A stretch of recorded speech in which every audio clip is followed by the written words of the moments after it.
Strangles is a highly contagious disease of horses caused by Streptococcus equi infection.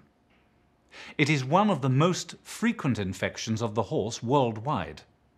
The disease can be severe and prolonged, with up to 10% of complicated cases.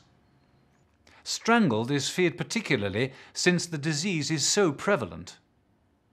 Established outbreaks may last for months or even years, especially in establishments with large numbers of horses, where frequent new arrivals provide a continual source of susceptible animals in an already infected environment.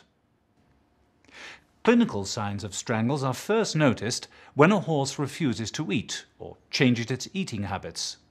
Sometimes the horse is clinically depressed as well. Superficial lymph nodes behind the back edge of the mandible, under the lower jaw and above the eye become swollen and painful. A nasal discharge appears, which begins as clear and thick, but rapidly becomes red-yellowish and purulent. Moreover, a high fever is present in most cases, as well as coughing and difficulty swallowing.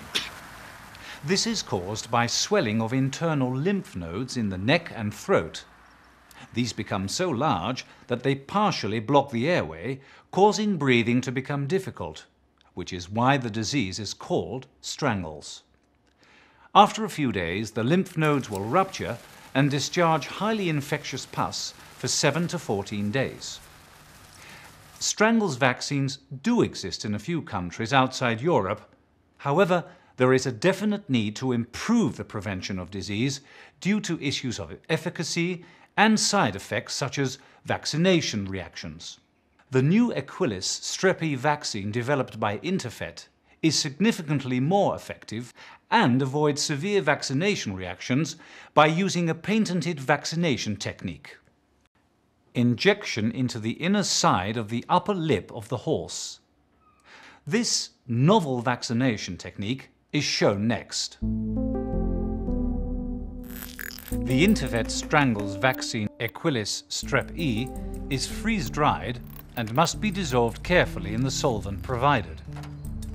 Use only the syringe that you find in the vaccine box because they fit up with the applicator.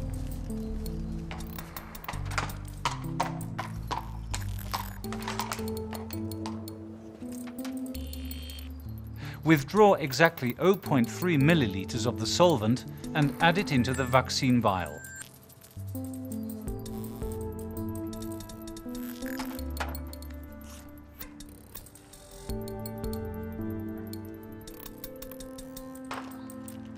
Never shake the bottle, but allow it to stand.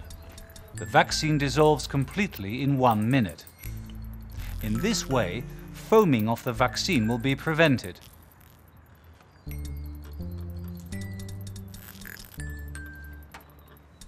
Carefully draw 0.2 milliliters of the vaccine solution into the syringe and place the applicator over the needle. This applicator allows the vaccine to be delivered at exactly the right depth into the submucosa. The vaccination is quite straightforward. Approach the horse calmly. The handler stands on the left-hand side of the horse, puts his or her hand over the nose of the animal, and gently lifts the upper lip.